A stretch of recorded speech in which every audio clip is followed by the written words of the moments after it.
Hello, this is the second of three linked podcasts which take you through the key features of the slideshow from the revision session which I did last Friday, which is the session about Hitler, the immediate reasons Hitler became Chancellor on the 30th of January 1933.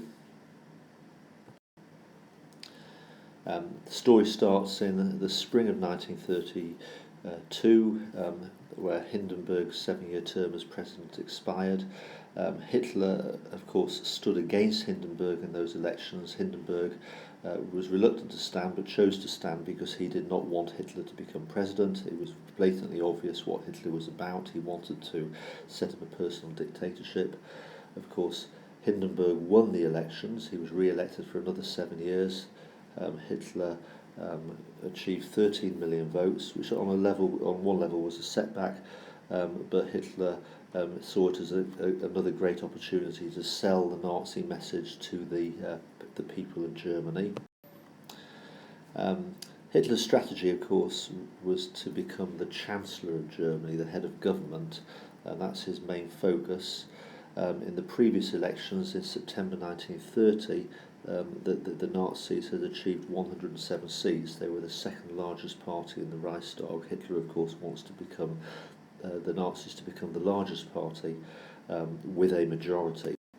So Hitler's strategy in the next round of Reichstag elections, which was July 1932, was to go for the majority. The result was absolutely staggering. Previously, remember, they'd had 107 seats. They more than doubled their vote. That's how appealing the Nazi message was. The German voters were losing confidence in the system.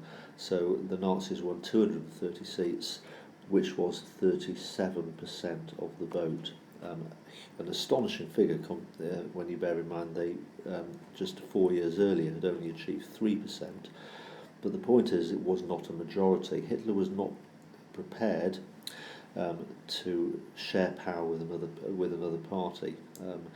If he had been prepared to share power, he could have been offered the chancellorship on that after that election. But because he wasn't prepared to share power, Hindenburg did not offer him the chancellorship. So really, Hitler was back to square one. What Hindenburg did do then is he appointed his personal friend, Von Papen. You can see him there. An aristocrat, a man who was not in touch with the people. He was appointed as Chancellor, and he proceeded to run Germany in exactly the same way as Brüning had been running Germany since 1930. In other words, government using Article 48. The Nazis were basically excluded from the process of government, which is what, that, in a sense, that was Hitler's personal choice. However, in November 1932, there was another round of elections. Remember, if government is using Article 48, it's Hindenburg's responsibility to recall elections to try to form a Reichstag that can take part in the process. And for the first time, the Nazis lost seats. They were still the largest party, but their vote had dropped by 4% from 37% to 33%. It may not seem much, but that was really the equivalent of 2 million people changing their minds. Why? Well, why vote for a politician? Why vote for a party leader who's not prepared to take responsibility for governing the country? So the Nazis, it was a big setback for Hitler, even though they're still the largest. To achieve a majority, Hitler needs 359 seats, so he's not even close to this. So, following the November 1932 elections, Hitler continued to refuse to accept any position in government.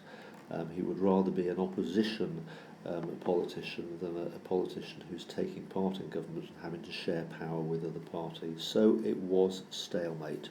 Laws still cannot be passed through the Reichstag. So Von Papen continued to govern by Article 48, but remember, Von Papen does not have support, and in the meantime, control of the streets lies with the communists and the Nazis. The country is on the verge of civil war. Typical propaganda poster produced by the Nazis there. It's the strong arm of Nazism strangling the serpent communist. The serpent represents the communist as shown by the word Marx, Karl Marx, the founder of communism, on the serpent. So between May and December there were two chancellors, Brüning and Von Papen. Neither had Reichstag support, and that's because the two extreme parties, the Nazis on the right and the communists on the left, are not prepared to cooperate with each other, but neither of them are prepared to join in government. So power lies literally with a group of 12 men, the President, the Chancellor and the other 11 ministers in the Cabinet. So a quick factual recall test for you that goes on to the next slide as well. Pause the presentation and have a quick test of yourself, and the answers will be in the folders on Frog. Thank you. I hope that podcast was useful. Remember, on YouTube, give it a thumbs up, give me feedback, and I will continue producing these podcasts. Thank you. There is a third podcast which you can now play.